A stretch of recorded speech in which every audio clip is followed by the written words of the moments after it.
इन 97 cases में से 24 case मरकज के हैं। अभी तक 1548 लोगों को मरकज से निकाला जा चुका है। उन 1548 में से 441 सिम्टोमेटिक थे। इस मामले में एफआईआर दर्ज की जाए। ऐसी स्थिति में भी अगर हम इस तरह की गैर जिम्मेदाराना हरकत करेंगे कि इतने लोगों को हमने एक जगह इकट्ठा किया। इस वक्त नवरात्र के टाइम चल रहा है, लेकिन कहीं हम नहीं देखते कि लोग इकट्ठे हो रहे हैं। नहीं तो इस टाइम में मंदिरों में कितने लोग इकट्ठे हुआ करते थे। ऐसे में सरकार को सख्त कार्रवाई करनी पड़ेगी और सरकार उसमें हिचकिचाएगी नहीं। में टोटल 97 केसेस हुए हैं। इन 97 केसेस में 5 ठीक होके घर चले गए, 2 लोगों की डेथ हो गई थी। इनमें से एक व्यक्ति बीच में ही सिंगापुर चले गए थे। 89 केसेस बचे हुए हैं। इन 89 केसेस में एक पेशेंट वेंटिलेटर पे है। तो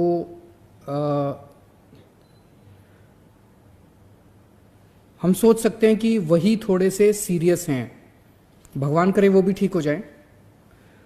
2 लोग ऑक्सीजन पे हैं, बाकी 86 सभी स्टेबल हैं और हमें उम्मीद है कि ये 86 भी और ये लोग जल्दी ठीक हो जाएंगे। मैं तो उनके लिए भी दुआ मांग रहा हूं जो कि वेंटिलेटर पे हैं। उम्मीद करता हूं कि वो भी ठीक हो जाएं। इन 97 केसेस की हमने एनालिसिस की ये समझने के लिए कि जब केसेस थोड़े से पिछले 2-3 दिन में तेजी से बढ़ने लगे दिल्ली में, तो हम ये समझने की कोशिश कर रहे थे कि कहीं दिल्ली में तेजी से कोरोना फैल तो नहीं रहा। इन 97 केसेस में से 24 केस मरकज के हैं। मरकज की पूरे घटनाक्रम पे मैं अभी बात करूंगा। 41 केसेस फॉरेन ट्रैवल वाले हैं, जो विदेशों में हमारे भारत के नागरिक रह रहे थे और पिछले महीने 2 महीने में उनको भारत लाया गया। वो केसेस हैं, 41 वो केसेस हैं। 22 केस ऐसे हैं जो उनके सीधे परिवार वालों के हैं, जो फॉरेन से आए थे लोग हमारे, उनके परिवार के लोगों को कोरोना हुआ। 22 केस ऐसे हैं और 10 केसेस की अभी हम जांच कर रहे हैं कि वो किस नेचर के हैं। तो फिलहाल मैं ये नहीं कहूँगा कि दिल्ली के अंदर कोरोना लोकल ट्रांसमिशन भी अभी फिलहाल कंट्रोल में है, कम्युनिटी ट्रांसमिशन अभी नहीं हुई है। केसेस बढ़े हैं और मरकज का जो पूरा सिलसिला हुआ अभी, उसकी वजह से मरकज से जिन लोगों को निकाला गया है, हो सकता है उसमें बहुत सारे केसेस पॉजिटिव अगले 2-3 दिन में आए। मरकज में बताया जाता है कि 12-13 मार्च के आसपास देश विदेश से बहुत सारे लोग इकट्ठे हुए किसी धार्मिक फंक्शन के लिए। उस धार्मिक फंक्शन के बाद कई लोग चले गए और काफी लोग रुक गए।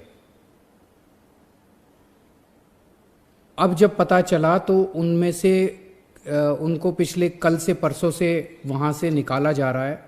वहाँ पे जितने भी लोग निकाले गए हैं उसमें जैसा मैंने बताया, अभी जो टेस्ट्स के कुछ रिजल्ट्स आए हैं, काफ़ी रिजल्ट्स आने बाकी हैं।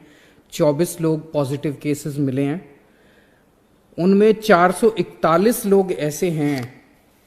अभी तक 1548 लोगों को मरकज से निकाला जा चुका है।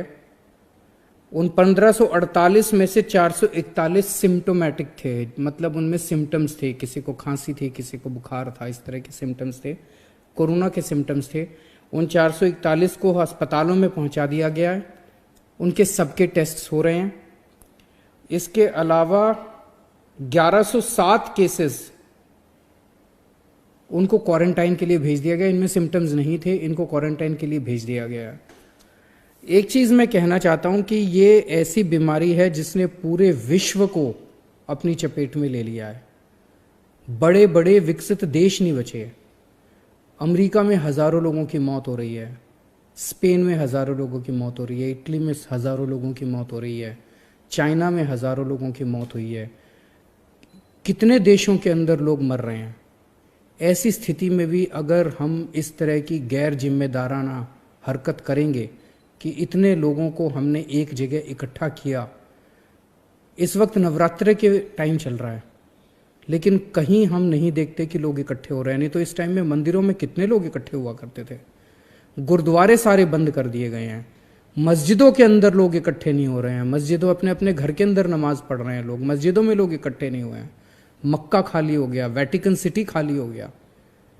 ऐसे में इस तरह की इतनी बड़ी गैदरिंग करना बिल्कुल गलत था। आप सोच सकते हैं कि इससे कितने, यहां से बताया जा रहा है कि कई सारे लोग निकल के देश के अलग अलग हिस्सों में चले गए। कितने लोगों को इससे नुकसान हो चुका होगा, ये सोच के भी डर लग रहा है। भगवान ना करे ऐसा हुआ हो।